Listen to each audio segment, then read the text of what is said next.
here live, everyone. Hello, hello, hello.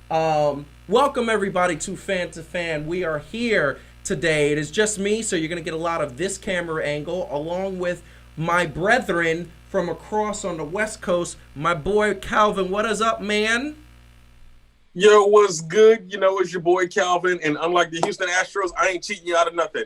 Hashtag cheap shot. Ooh, that was just mean. I don't know why you had to do that to them, but they deserve it. Okay, they 100% deserve it. So definitely, anybody who is joining and watching right now, please love the video. Like the video with the little like button, the little thumbs up button. Share us, because we love when you share us, and tell a friend. You could just say, oh, there's this really diva host who likes to get his hair done on the air and stuff like that. We don't care. That's great. We'll get more viewers. And make sure you follow us at Fan2Fan Show on all social media, Instagram, Twitter, Facebook. I know there's other social media, but we haven't gotten there yet because we're making sure that we do the first three, and then we'll get to those later.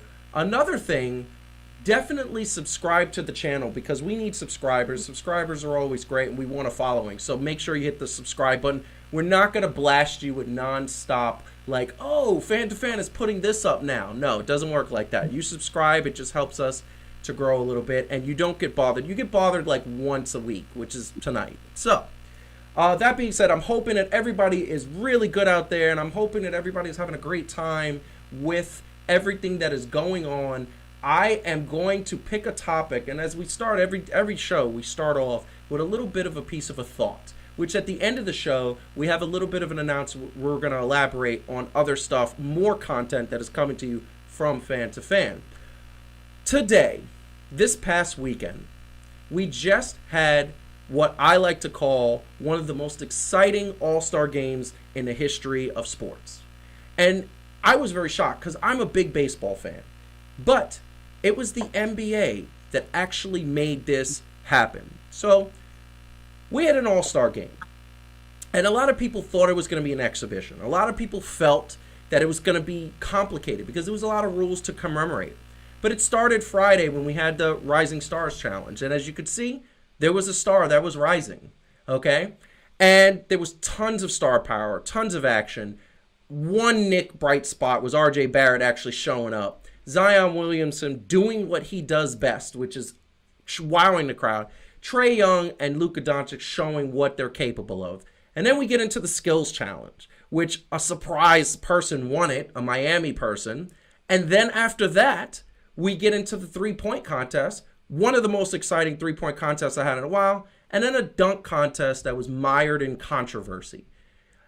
I'm the best dunker in the world. Nobody can top me, and that's a fact, except Mr. Miami, you are not. Somebody did top you because he dunked over a 7'6" guy. He topped everyone in that moment. He was the true champion. You were not. Your boy, Dwayne Mr. Wade, chuckled and laughed. And it's funny because your boy was the one who had the deciding vote.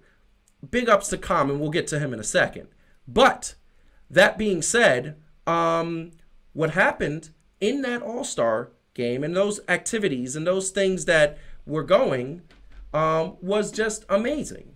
It was one of those situations that we definitely felt led to what ended up being on Sunday night a very good All-Star game. So that started off with a performance from Common rapped Antetokounmpo, amazing, tribute to Kobe.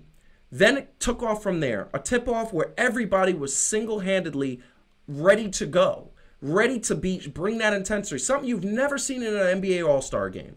People were high-fiving. People were screaming. People were cheering at three-pointers. People were engaged from the tip-off all the way to the game. The second quarter, Kyle Lowry took a charge. And took a charge, something you've never seen. Chris Paul had to be held back by LeBron James. He was so upset. And Anthony Davis upset. And by the end of the night, it ended with Kawhi Leonard winning the MVP. I thought that was fantastic. And what I say at that moment is, when it comes to a situation that is all about the NBA All-Star Game being so amazed and so great, we were entertained from the beginning to the end. There were moments that it felt like a playoff game. There were moments that it felt like the finals. And at the end of the day, that's what an all-star game is about. This is supposed to be a game about celebrity and superstardom. This is supposed to be a game that you want to watch. Guess what? I hope they keep the rules for next year, because next year I want to watch. The rules weren't complicated. They, in fact, added an intensity that you'd never seen from any other all-star game that I can remember. And at the end of the day, the teams played defense. And to me, that is truly amazing. So, I'm going to bring in Calvin, because guess what? Calvin, what did you think about the all-star game? All right, so I think that the actual game was dope, right? So, and there was a lot of factors that played into that. I'm actually not too sold on the format, but I'm not against it either, right? So here's my reasoning for that. I believe that with the whole thing with Kobe and the players that were there this year, it made the format seem like it was really good. But I just want to see it a couple of years down the road. You know what I mean? I want to see if they could continue with that and see if people are going to continue to step up. Now, I do love the idea of them playing for charity. Yeah, you know what I'm saying? That was amazing. I will agree, this was one of the most aggressive, in a good way, all-star games. You know, some people don't like the fact that it ended on a free throw. My thing is, play correct D, and it won't end on a free throw. That was I 100% agree with you. It should. I don't care about it ending on a free throw. If somebody gives me free points, I'm going to take it. Yeah. So, I mean, overall, I love the game. I'm not too sold on the format, but I'm not against it either. I'm going to tell you right now, one of the things that I loved about it, and this is something that I'm going to segue into, there were so many moments. It was so hard for me to pick best and worst. So guess what we're going to do? What are we going to do, Calvin? We're going to pick our best and worst. I love it.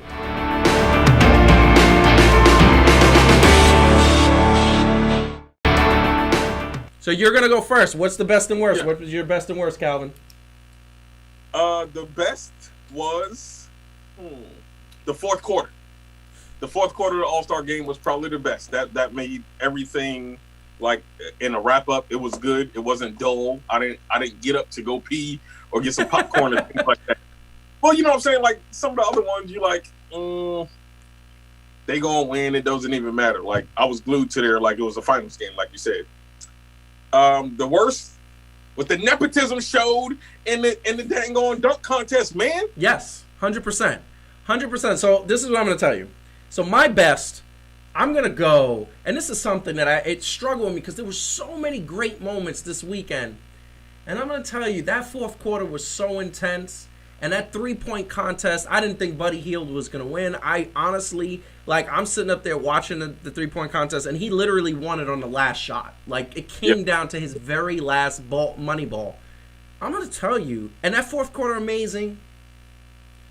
I think that the most amazing moment was Common's tribute to Kobe and just his starting lineup. And don't get me wrong, there was 1A, 1B, and 1C. But Common, first of all, the fact that he found a word to rhyme with Antetokounmpo. What? Lyrical genius. That's the big ups to Common, because I don't think anybody, and I know other people have said it, but I don't think anybody thought I literally said, how is he gonna rhyme Antetokounmpo? Like, how do you find a rhyme for that? Is a very complex name. It's a cool name, but I don't know. Guess what? He rhymed Antetokounmpo, and not only that, there was moments in his lyrics that I was just like, you are a poet forever. He's to the likes of William Shakespeare. He's one of the best poets in the history of mankind. And I thought about that, and I said, wow, this is so amazing. It gave me chills, and it got me amped up for the game, truthfully. And the game was fantastic. Like, I think Common's performance was 10 out of 10. The game was 9.9 out of 10, and then the three-point contest was 9.8 out of 10. So that was my best. Now, my worst, and you know where I'm going to go with this, because it's similar to what you said, but this is my worst. And this is going to fall on the NBA. And we're going to say this, and I'll give you a chance to retort, and then after that, we're going to move on, because we got a lot to cover. But the fact that Tuesday before, on TNT, Dwayne Wade picked Miami. That was a moment that the NBA should have walked to him. Adam Silver should have said, Dwayne, we love you. You are an ambassador to this game. We want you at the All-Star game, but you're not going to be a judge. And here's the thing. I don't blame Dwayne Wade for what happened, because clearly Dwayne Wade saw his boy in the midst of a dead heat, and he said, you know what? I'm going to give my boy, my Miami boy, the trophy. And guess what? He did. Aaron Gordon's dunk over Taco Fall, he dunked over a 7'6" dude, okay? And the fact that it should have been all 50s, and at the very least, they both should have won. I didn't want a tie. I wanted a winner. I said they should have kept dunking until it was ready. But the fact that Dwayne Wade was the deciding vote, unbelievable. You know what? I'm gonna agree, but I'm gonna also go a little bit deeper into that, right? And Yeah. I think that's just kind of the thing about this new NBA where everybody's so buddy. Yeah. You know what I mean? That people seem to not be able to be objective and look at it from just a basketball standpoint and be like, yo, that's my dude, but my man over here also killed it and he deserved it. So I think that's just kind of a sign of the way things is shifting. I'm not saying I agree with it fully, but I think that's kind of just the sign of this new age basketball, man. It's new age basketball. It's the friends. It's everything that you think. And guess what? Once again, I was a couple people that I spoke to. I was like, can we do for all the regular season games? Can we actually do that fourth quarter format? I know you didn't like the fourth quarter format. I thought it was exciting. I thought it made this game exciting. The intensity and it was almost like it got to a point where and you know, Brian, we actually spoke the other day about this, and his point that he didn't want this in regular season games is because if the Knicks were playing like the Lakers, they'd probably get blown out 24-0 in that fourth quarter. But the Knicks don't be allowed to play a game of 21. Yeah. In general. Yeah, basically.